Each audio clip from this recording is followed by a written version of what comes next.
Frenchman Georges Perec is a good example of a postmodern writer, not least for his interest in literary games, wordplay, and constrained writing. He's perhaps most famous as the author of an entire novel, La Disparition, heroically translated by Gilbert Adair as Avoid, that never once uses the letter E. He then wrote a novella in which E was the only vowel used. He also devised a palindrome, a text that can be read either forwards or backwards, 500 words long in each direction. Postmodernism is often scorned or dismissed for such trickery, which can seem frivolous, apolitical, even nihilistic. But Perec's W, or The Memory of Childhood, shaped by the author's family's experience with fascism and the Nazi concentration camps, shows that games can be deadly serious. Postmodern skepticism does not entail abandoning either ethics or politics, however much it puts them into question. Indeed, life itself can be at stake, when either silence or wordplay are the only strategies available to protect the blank space harbouring the speaking subject, a space that is simultaneously affirmed and denied.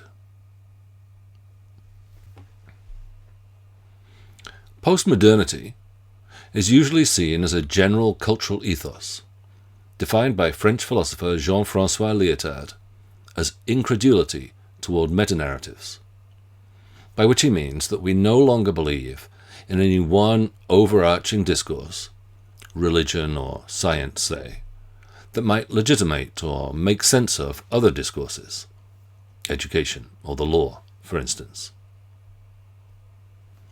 In the absence of any agreed metanarrative, we have competing claims to legitimacy and truth.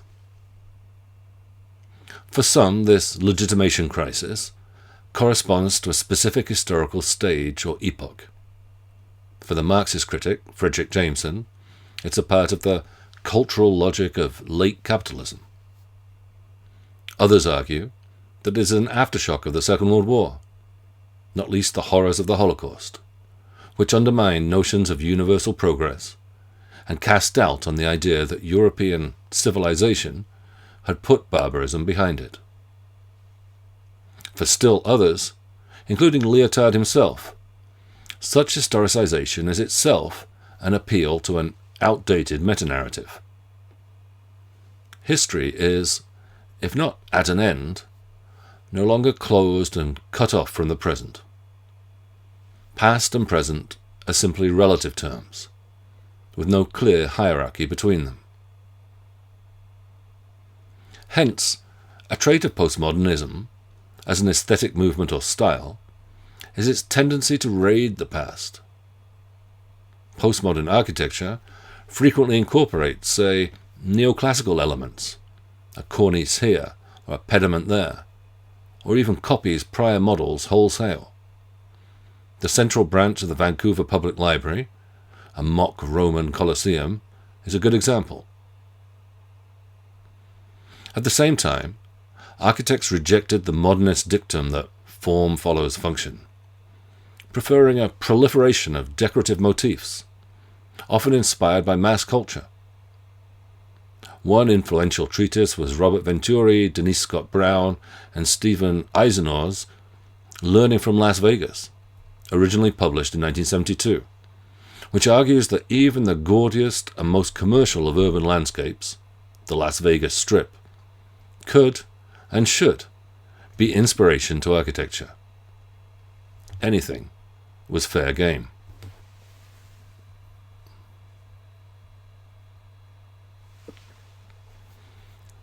In literature, authors were similarly prone to historical pastiche, ventriloquizing a range of different styles, and to various forms of narrative or linguistic trickery, metafiction, fiction about fiction, unreliable narration, irony, puns, wordplay, and so on. Postmodern texts also often borrow from mass-market models, science fiction or the Western, pornography or the thriller, upending traditional distinctions between high and low. With all these disparate styles and genres meeting in the postmodern novel, the result can be a collage that refuses final closure or even coherence. John Fowles's historical novel, The French Lieutenant's Woman, has 3 alternative and contradictory endings. More radically still, the Argentine Julio Cortázar's Hopscotch has 155 numbered chapters, some labelled expendable, that can be read in various orders. Another of Perec's novels, Life a User's Manual, is about a man who dedicates himself to creating, reassembling, and then effacing jigsaw puzzles. When he dies, the puzzle he's working on is almost finished, except that its final piece, in the shape of a W, does not fit its final space, which has the shape of an X. These texts are compilations of fragments that never quite add up to a single whole. Where modernism held out the hope of final reconciliation on second sight or in review, postmodernism, happily or otherwise, doubts this is ever possible. W fits this model. Its title alone suggests an unresolved rift.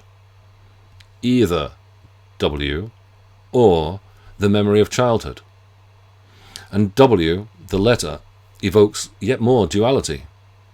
A doubled U or U in English. A double V or double V, doubled life in French. When we get to the text itself, we find that topic, tone, and style change drastically from chapter to chapter. Can we draw up an inventory of the book's diverse components? How many different stories are told here, and in how many distinct styles? How, if at all, do they resonate or relate to each other? Pause the video and list the elements that constitute this book and their possible relationships. While you do that, I'll have a glass of Perrier, but I'll be right back.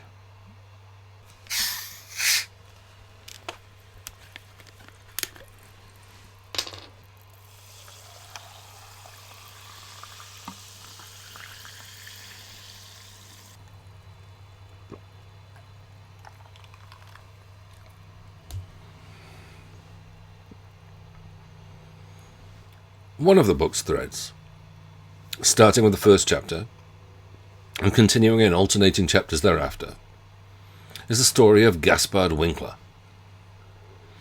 Winkler is the assumed name of a deserter from the French army who discovers unexpectedly that his name derives from papers taken from a young boy, a deaf mute, now feared lost from a boat off Tierra del Fuego. Meanwhile, every other chapter in the book concerns Perec's own autobiography, focusing first on his parents, descendants of Polish Jews, who died during World War II.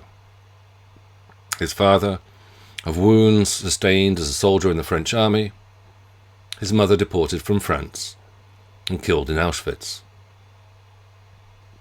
This account is itself hybrid, a collection of fragments, as Perec puts it in a prefatory note, scattered oddments, gaps, lapses, doubts, guesses, and meagre anecdotes, compiled from his own few memories of the time, some of which he wrote up in a later text that is incorporated here, supplemented by descriptions of photographs, plus Perec's subsequent research. This autobiographical reconstruction is then augmented with sometimes copious notes that correct or undermine the information in the main text. Then, both narratives break off, punctuated by a bracketed ellipsis or points of suspension. And in the book's part 2, they head in new directions. The Winkler story transforms into the description of W, an island colony dedicated to sport and the Olympic ideal, but revealed to be more and more disturbing until it is compared directly to the Nazi concentration camps. The autobiographical thread focuses on Perec's school days and his time living with an adoptive aunt and other relations in Vichy, France, during the war's final years. The war and the camps are a preoccupation that binds and joins these different threads. But at the same time, they're what ensures that nothing quite comes together. The Holocaust resists any attempt to make sense of it. However much, in his account of W, Perec explores how chaos can emerge from order, how noble ideals, the reworked Olympic motto, Fortius, Altius, Citius, stronger, higher, faster, can harbour a logic that at best leads to mediocrity, and at worst degrades into barbarism. If Perec's scattered reflections have no clear or coherent common object, then what about the subject? Can Perec himself, this book's author/narrator, constitute the unity otherwise missing among the fragments? The novel is, after all, in part an attempt at autobiography, at writing the self. And the W story is folded into that self-analysis, insofar as it emerges from and is part explained by Perec's own life experience. For years I did drawings of sportsmen with stiff bodies and inhuman facial features. I described their unending combats meticulously. I listed persistently their endless titles. Postmodernism was meant to do away with authorial sovereignty, opening texts up to multiple interpretations and giving readers free rein to decide between them. But with a book such as Perec's, and the recent rise of life writing, or what is sometimes termed autofiction, for which see, for instance, the massive success of the Norwegian Karl Ove Knausgaard's 6-volume My Struggle, does not the author come back in from the cold? Does the postmodern condition then devolve into unbridled narcissism? W is certainly an exercise in self-analysis, more than it is an attempt to recover some kind of historical truth. Hence, for instance, Perec is less interested in uncovering what exactly may have happened to his parents than in recovering his memories of them. Everything is filtered through his consciousness. On the other hand, this is a delayed self-consciousness. He asserts from the outset, "I have no childhood memories." Moreover, he continues, "For years I took comfort in such an absence of history. Its objective crispness, its apparent obviousness, its innocence, protected me.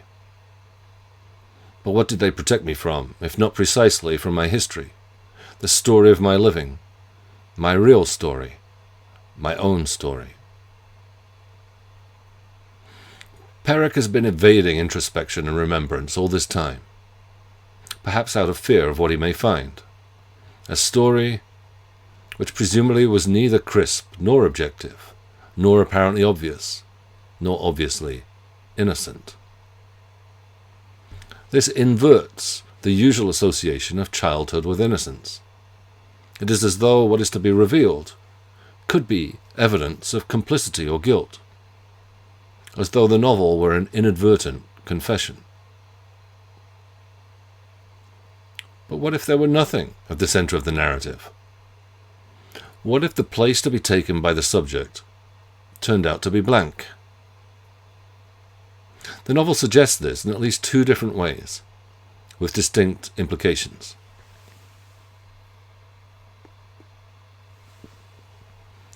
In the first place, this voiding of the subject comes as Perec manifests his fascination with names.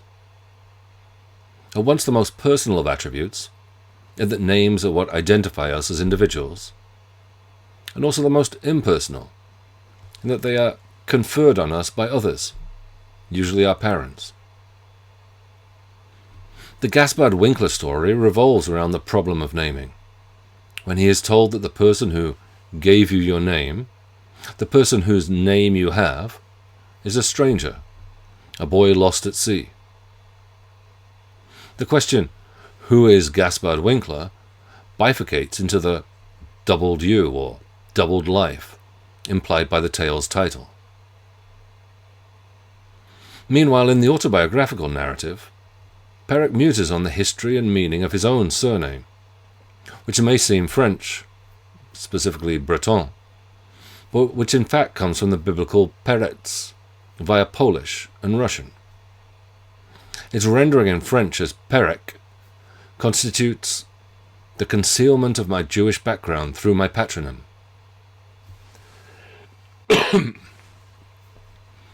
Yet the fact that the Gallicization is slightly off, the rules of pronunciation would imply that the first E should bear an acute accent, to give Perec, leaves a trace, but only in writing, when the name is written down, of the author's status as a Marrano, or converted Jew, always suspected of harbouring a secret, the furtive continuance of the banned religion that would prove his conversion to be a facade. But in Hebrew, we're told, the name Perec, Peretz, means whole, H-O-L-E. So perhaps the real secret that it encodes is that there is nothing to hide.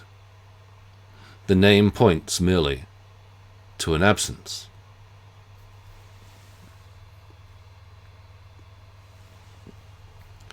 In the second place, Perec's biographer, David Bellos, argues persuasively that the crux of this novel is what is perhaps most easily overlooked: the bracketed 3 dots on page 61 that separate Part 1 from Part 2. As Bellos notes, 3 dots in round brackets constitute the conventional sign that something has been omitted from a textual quotation. He concludes that the center point of W, or the memory of childhood, does not say that there is nothing there. In Perec's words, I am not writing to say that I have nothing to say. To put it less obscurely than Perec wished to, page 61 indicates typographically, I'm not telling. The void at the heart of the text would indicate not so much an impossibility, the unsayable, as a refusal. It would be the sign of resistance. Similarly, under Nazi occupation, French writers had 2 alternatives: collaboration or silence. It is not just that not everything can be said, though that is true too. It is that not everything should be said. From this point of view, W is the very opposite of a confession. W is both an attempt to put a life in writing and an equally strenuous effort to keep life and writing distinct. Either way, the task Perec sets himself is well nigh impossible. Perec, more than most writers, is aware of this, and seldom afraid to take on a seemingly impossible task, such as writing an entire novel foregoing the letter E. In the end, what is at issue may be politics or ethics. There is an ethics entailed in committing to the truth, as has never been more apparent than in our current post-truth epoch. But there's also a politics of resistance and refusal. Postmodernism, by putting truth in question, or in brackets, does not necessarily abandon either politics or ethics. It merely points out both that neither discourse is all-encompassing, something always escapes, and that there is more than one way to be political or ethical. Sometimes, the best strategy is silence.